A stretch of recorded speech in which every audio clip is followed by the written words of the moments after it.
UP की योगी सरकार ने हलाल सर्टिफिकेट वाले प्रोडक्ट्स को पूरी तरह से बंद करने का आदेश जारी कर दिया है। इसके बाद से ही बहस चल पड़ी है कि क्या खाने के किसी भी सामान को यूं ही बैन कर देना जायज है।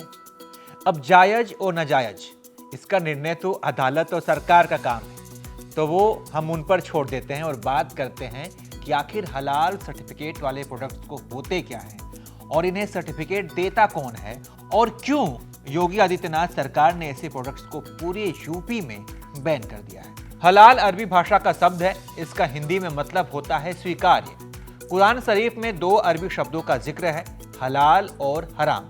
हलाल यानी कि इस्लाम धर्म के हिसाब से जो स्वीकार्य हो, जिसकी इजाजत हो, और हराम यानी कि जो अस्वीकार्य हो, जिसकी इजाजत नहीं हो।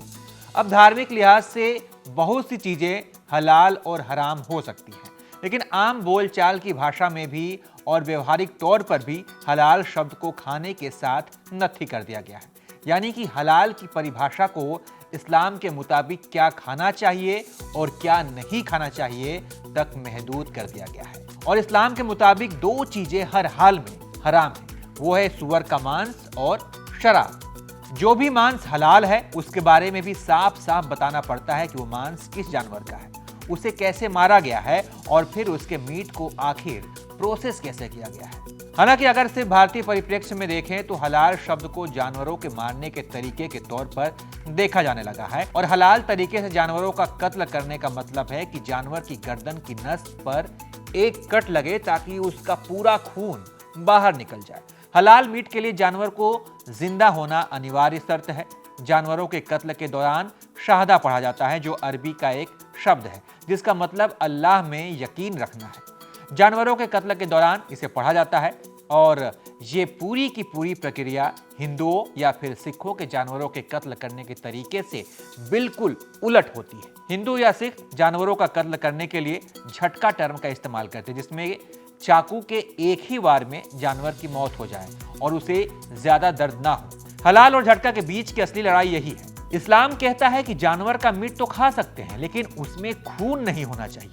लिहाजा जानवर की गर्दन पर एक कट लगाया जाए ताकि धीरे धीरे उसका पूरा खून शरीर से बाहर आ जाए। इस दौरान जानवर तड़प तड़प कर दम तोड़ देता है। वहीं झटका की अगर बात करें तो यहाँ एक ही झटके में गर्दन कटकर अलग हो जाती है और तभी इस्लाम के जो अनुयायी मांस बेचते हैं वो कहते हैं कि उनका मीट हलाल का है, जबकि जो हिंदू या सिख समुदाय के लोग इस काम में शामिल होते हैं वो कहते हैं कि जो उनका मीट है वो झटके का है। तो अब ये रही हलाल और झटका मीट की बात, लेकिन बात सिर्फ मीट तक नहीं है, बात इससे आगे की भी है और इसमें भी सबसे बड़ी बात है दवाइयों की। दवाइयां और खास तौर से कैप्सूल बनाने में जिलेटिन का इस्तेमाल होता है, जो कि सूअर की चर्बी से बनता है। इसलिए कई बार मुस्लिम परिवार के लोग कैप्सूल खाने से इनकार कर देते हैं। लेकिन हलाल क्या है और क्या नहीं, इसके लिए प्रोडक्ट को एक सर्टिफिकेट की जरूरत होती है और इसलिए कई प्रोडक्ट के लिए सर्टिफिकेट जारी होता है जिस पर लिखा होता है हलाल। हालांकि इसमें यह नहीं लिखा होता है कि उस प्रोडक्ट में मीट है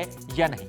वो सर्टिफिकेट बस इस बात का होता है कि इस्लाम के अनुयायी भी इस प्रोडक्ट का इस्तेमाल अपने धर्म के मुताबिक कर सकते हैं। लेकिन ऐसा सर्टिफिकेट जारी करने के लिए देश में कोई आधिकारिक सरकारी संस्था नहीं है।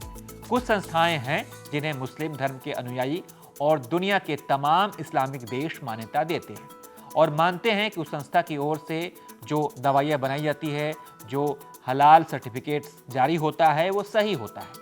उदाहरण के लिए एक संस्था है हलाल इंडिया, वो अपनी वेबसाइट पर दावा करती है कि हलाल सर्टिफिकेट देने से पहले ये संस्था कई तरह के लैब टेस्ट और ऑडिट से गुजरती है और यही वजह है कि कतर के स्वास्थ्य मंत्रालय से लेकर यूएई, मलेशिया तक की सरकार इस सर्टिफिकेट को मान्यता देती है और भारत से जो भी प्रोडक्ट दुनिया के तमाम इस्लामिक देशों में भेजे जाते हैं उनके लिए ये सर्टिफिकेशन जरूरी होता है। लेकिन अब यूपी की योगी सरकार ने इस तरह के सर्टिफिकेट वाले प्रोडक्ट्स को बैन कर दिया है और इसके पीछे हवाला दिया गया है राजधानी लखनऊ के हजरतगंज थाने में दर्ज एक एफआईआर को, जिसे दर्ज करवाया है लखनऊ में रहने वाले भारतीय जनता युवा मोर्चा यानी कि भाजयूमो के एक अधिकारी शैलेंद्र कुमार ने। इसमें कहा गया है कि कुछ कंपनियां एक खास समुदाय में अपने प्रोडक्ट की बिक्री बढ़ाने के लिए हलाल सर्टिफिकेट का इस्तेमाल कर रही हैं, जिससे जन भावनाएं आहत हो रही हैं। 17 नवंबर को दर्ज हुए इस एफआईआर के बाद 18 नवंबर को ही योगी सरकार ने इस तरह के सर्टिफिकेट वाले प्रोडक्ट्स को पूरी तरीके से यूपी में बैन कर दिया है। वहीं पुलिस ने भी चेन्नई की हलाल इंडिया प्राइवेट लिमिटेड, दिल्ली की जमीयत उलेमा हिंद हलाल ट्रस्ट और मुंबई की हलाल काउंसिल ऑफ इंडिया और जमीयत उलेमा पर गैर कानूनी तरीके से हलाल सर्टिफिकेट जारी करने का केस दर्ज कर लिया है। बाकी हलाल और हराम को लेकर आपको ये जानकारी कैसी लगी, आप इसके बारे में क्या सोचते हैं, इसके बारे में हमें जरूर बताइएगा और तमाम अपडेट्स के लिए आप देखते रहिए एबीपी लाइव।